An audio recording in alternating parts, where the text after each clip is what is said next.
Hello everyone, the name is Suelo and welcome back to my channel of nature and pets. I wanted to do a little something special for this video, so I decided to do my face. So I put this makeup on with the inspiration of this amazing shirt that I got at Ross for $5. So thank you. I was too lazy to take it off. I am not a beauty guru, obviously. I am here to boast about my pets, mostly, and other things, obviously. But the whole point is I will do a lot of outlandish ones for one. So yeah, hope you guys enjoy. Today we're gonna do a story time.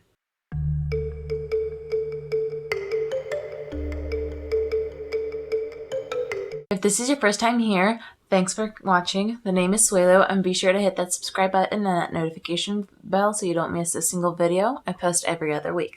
Today's story time is going to be about the time my ferret, Tiny, which I'll insert little clips of her right here, ran away from home. She is my most mischievous little ferret. She gets into everything, and it has happened where my little Tiny has managed to weasel her way, pun totally intended, out of her enclosures and off into the universe somewhere. So the first time little Miss Tiny escaped, she managed to get out of her enclosure in the pet room and got into my Coraline door. So there's a creepy little door in my pet room, and in that pink door is a tiny room. And in that tiny room, I have no idea what was kept in there. Point being, Tiny managed to get into this tiny room and led a troop of 4 little ferrets into the ceiling. She managed to somehow get behind a wooden freaking beam and get into my ceiling and drop down into the level between the top half of my house and the first floor. And all of my ferrets, except for Tink, were gone. I did everything I could to get them to come out of the rafters. I put some raw chicken out. I put some of their little treats out. I threw pieces of deli meat to try to lure them out with some scent, some bacon. Like I could not for the life of me get them to come out. I was horrified. And then I'm at work and my ex texts me. He tells me that he hears them in the ceiling. And I was like, what the heck do you mean? And he says that he was hanging out outside with his cousin and he started hearing some scratches and he thinks the ferrets are on our porch ceiling. And I am just like, oh my God, homeboy, we need to get into that ceiling. We need to get these ferrets. And he is very hesitant at first. We were renting this place and it's not ours to, do what we will with it. But I managed to convince him to cut into the ceiling and get my ferrets out. And I'm very grateful to him because he stayed home sick and still sat on the stairs for almost 8 hours waiting for my ferrets to come out of the ceiling. Once I got off of work, I rushed home and I just exploded with happiness. I could not believe my eyes. All of my ferrets were in their enclosure. He had managed to get all of my ferrets. In the coming days, we patched up the ceiling with some wood putty and then we painted it over and it was almost as good as new. You couldn't really tell, kind of. And, everything was great. Fast forward a couple of months, little Miss Tiny manages to get out of her enclosure again. This time, it's just her. Everyone else stays behind. This is about the time I realized that there was that drop, so there was no way she could actually make it back up and find all of the treats I was leaving out for her. Hair. My ex was no longer willing to help with cutting the ceiling and getting my ferret out. I confirmed that my ferret was again in the ceiling and I just went at it. I just used a little jigsaw thing that was probably not the proper tool to use, but it's all I had. And I just and I wedged it open and tapped on the wood, and she poked her little head out and the wood was really tight, so it was squishing my fingers and I was really scared it was gonna squished tiny. So I was doing my best to hold on to that thing, and then she like crawled out and like popped onto my hand, and then I let go and I grabbed her, and I cried my eyes out, and I was so happy I got her. I cleaned her up because she was dusty because she was in our ceiling. Brought her back up better, and she was good. I have yet to fix the ceiling, but I'm gonna do it one day. Don't tell me that thing. From that day on, I have been very vigilant, and I have Ferret approved of just about everything in that room. There's absolutely no way she can get into that Coraline door again. And I'm hoping there's no way she can get out of her enclosure. It's been a few months and she hasn't. However, she still managed to get out a third time. Fool me once, shame on you. Fool me twice, shame on me. Fool me 3 times, I'm an idiot. And she's a freaking mastermind. So the last couple of days have been excruciatingly hot. This area is notorious for having really temperate summers. They are no more than 75 to 80 degrees on a really good summer day. The last 3 days have reached freaking 90 degrees plus, and that sounds solid. However, when you got pets that don't do so good above 80 degrees, it's very bad, especially when you live on the 2nd floor and the heat stays up here. Because of that, my pet room gets really freaking hot. So in order to help keep my ferrets cool, I got my excess Tespo panels and I set up a temporary little playpen outside for them so they can run around and do the little ferret thing, right?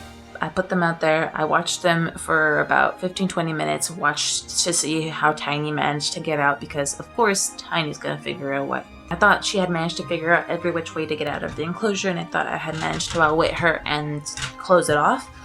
So after about 10 minutes of her not escaping, I decided to run inside really quick, get their water and their food bowl so that way they can have some fresh water and some food while I sat outside and played fetch with the dogs so they could run around and do their little thing. I go inside, grab the food bowl, grab the water. I'm no more than 2 minutes. Come back outside, walking down my ramp, and what do I see? 4 ferrets. 4 is not a good number when you have 5. I rush over, I put the water and the food bowl in. I immediately start running around my yard looking for this ferret. I did not see any grass rustling. I did not hear any scritching or scratching. I could not locate her visually or auditorily. I looked in bushes. I looked around fences. I peeked over neighbors' yards, and I had no luck. This ferret was just gone. I freaked out and I got the other ferrets and I brought them inside. And after about 4.5 hours of searching, I was very much convinced that I was not going to find this ferret.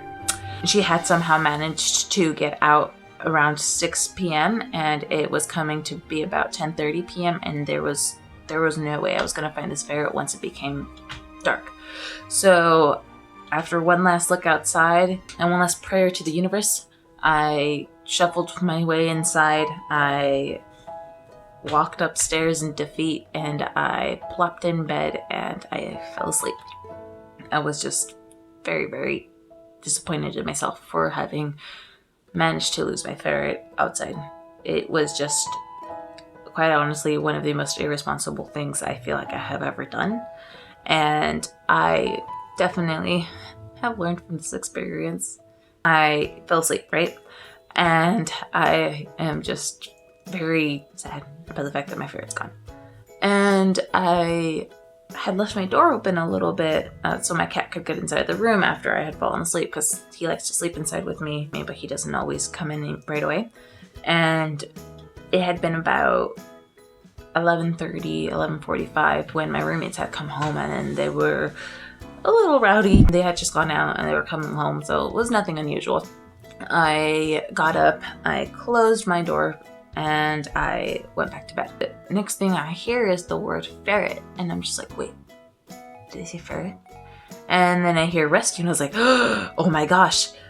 I hopped out of bed, run to my door, fling it open. My roommates turn around smiling, and they're like, dude, you're ferret. And I was like, oh my god, where did you find her? They just started asking questions like, where did you find her? How did you get her? And I didn't think that she was going to be found. Like, she's a ferret. They are very one track minded and adventure is that track. She was on that adventure. And they're like, hold on. Like, we didn't find her. She came into our room. I was like, what do you mean? And they're like, our roommate came upstairs to let us know that he had just had a standoff with the ferret downstairs in his room, and he managed to get her out of the room, and he wanted us to help him get the ferret. So we got all our things and we were getting ready to go downstairs, and next thing we know, we hear some like rustling in our room. So immediately we start going into detective mode, and we look around and boof, there's a ferret. So we pick her up, and we're not entirely sure if she was your ferret or not, because we found one but not the other, so we didn't know what the situation was. And I was like, wait, so you're telling me that this ferret found her way into this house, all the way up the stairs, and into your room because she couldn't get into my room? I was just completely blown away by her intelligence and her ability to hone back home. I don't know what exactly motivated her to come back inside, but I am very, very happy that she did, because she essentially brought herself home. Definitely learned my lesson from that, and I'm very lucky to have creatures that are so very, very smart. And I'm just very happy that my pets are with me here today. I am one lucky gal, for sure. So yeah, moral of the story here is microchip your pets, for sure. You can definitely microchip a ferret too, so I recommend. Another very important thing is to always monitor your pets closely, because all it takes is 1 second and they're gone, just like that. I have very extensive experience with this. I'm learning. So if you enjoyed, go ahead and leave a like, maybe a comment, hit that subscribe button and that notification bell. I do make videos every other week. If you have any suggestions, feel free to leave them. If you have any comments about Tiny's adventures, go ahead and leave them down below. I do read them and try to respond to as many of them as possible. Thank you so much for watching, and I hope you guys enjoyed. Bye-bye.